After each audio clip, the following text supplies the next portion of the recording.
Hi there, it's Amy again, and you are joining me on a gentle mental health topic day. And there's a lot to it, and it means a lot to me, so I'm going to get right in with the know, show, and grow paradigm that I use for these topics. So today's topic is addiction. And to know addiction, this is just a brief description. It is a chronic, relapsing brain disorder characterized by compulsive substance use and substance seeking. Continued use despite harmful consequences. It is a complex mental illness that affects the brain's reward, pleasure, memory, and motivation circuits. So there's a lot going on there with addiction and the condition of the brain. Now, more colloquial understandings of addiction, I'll cover really quick, like the way we use the word addiction in our speech every day. Addiction is often used to describe behavior that is out of control in some way, like binging on a TV show or over shopping. Now, is there any such thing as over shopping? I'm asking for a friend. Yes, there is, a matter of fact. Addiction is also used to explain the experience of withdrawal when a substance or behavior is stopped, like getting a caffeine headache if you quit coffee. The 4 C's of addiction. Number 1 thing, craving. It is a definite craving. Loss of control with regard to the amount or frequency of use. So, like, think about if you have, your addictive substance, let's just say it's booze, and you don't have to stop because you're having dinner with your in-laws or you're needing to show up at the parent-teacher conference. How much would you use? Would you be out of control if those external factors didn't limit you? Number 3 is compulsive use. Number 4 is using despite harmful consequences. So there's always consequences to whatever we do and what we don't do. The causes of addiction. Number 1 thing, genetics. Inherited vulnerability.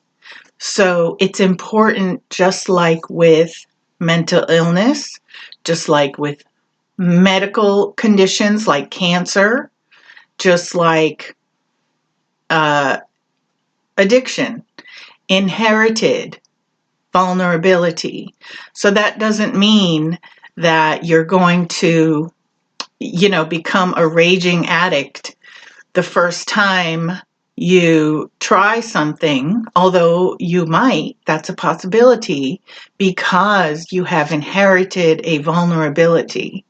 It's important to know family history of addiction, just like any other family history.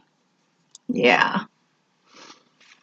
Number 2 cause of addiction is the feeling good, and that is caused by dopamine in the brain. And we get dopamine hits from different things, like logging onto the internet gives us a dopamine hit. Checking your phone 25,000 times in a day. It's giving you a dopamine hit. That's why you keep doing it.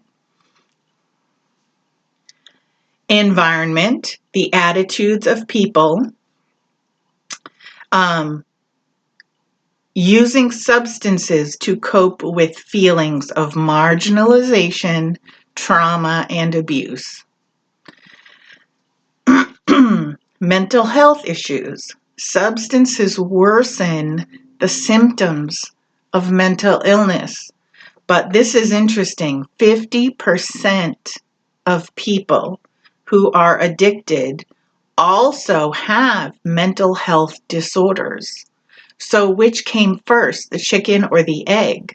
Was the mental health condition there, and then that tipped you off kilter so you felt like you needed to use some booze? Or was the substance use the thing that awoken the mental health disorders? Chicken or the egg? I don't know. But number 5 is to use as a coping mechanism through difficult times. And I can attest to that. There's been, in my very much younger days, I can testify that I did partake in alcohol abuse in order to forget my traumas, the fact that I had been traumatized. Because when you're feeling that, sort of happy, tipsy, drunk, I'm not feeling pain or having bad memories. And it was certainly worth it to me at the time to partake in that behavior. And as I got older, I just wanted to be more clear about who I am and what I've been through. So it's no longer worth it to me to engage in any sort of substance abuse. To show. So we did the know, now we're on the show. So signs and symptoms. Harmful consequences can build up over time. So you may not really notice, like say you're using booze, you might be a little hungover, nothing that you can't handle or can't disguise well. But over time, there will be a toll taken, and that will be more harmful as time goes by. Harms that could happen in everyday life. Injuries while under the influence. Injuries to yourself or someone who was with you, and also destruction of property. The type of accidents that wouldn't have happened if you weren't under the influence. That's a red flag. Feeling anxiety, irritability, or depression, blackouts, problems with relationships. Now, if you're in the middle of your addiction and you're having problems with relationships, like you look around and you notice that there are issues with that person and that person and that person that you're in some sort of relationship with, guess what? You're the common denominator in those relationships. So it might not be something to pawn off on somebody else. Maybe you just have to look at your own self. Spending money on addiction rather than food or rent, etc. Legal problems related to the addiction. A loss of hope and feeling empty. Now we're in the grow phase of this episode with addiction. And by grow, I mean treatment and recovery. I'm especially interested in the family dynamic because I grew up in a household with addiction being one of the, I hate to say pillars, but it was one of the pillars of influence in my life, in our family. Everyone lived their lives around the addict. It was not a safe environment, I'll just say that. The effects of addiction impact the whole family. There are 3 rules of survival in an addicted family? Number 1, don't talk. Number 2, don't trust. And number 3, don't feel. And I can tell you definitely that that is accurate. Children can be silenced overtly or passively. Kids are keen observers and quickly learn to repress their emotions by witnessing the adults around them. Just think, put yourself in the child's shoes. What are they seeing from their perspective?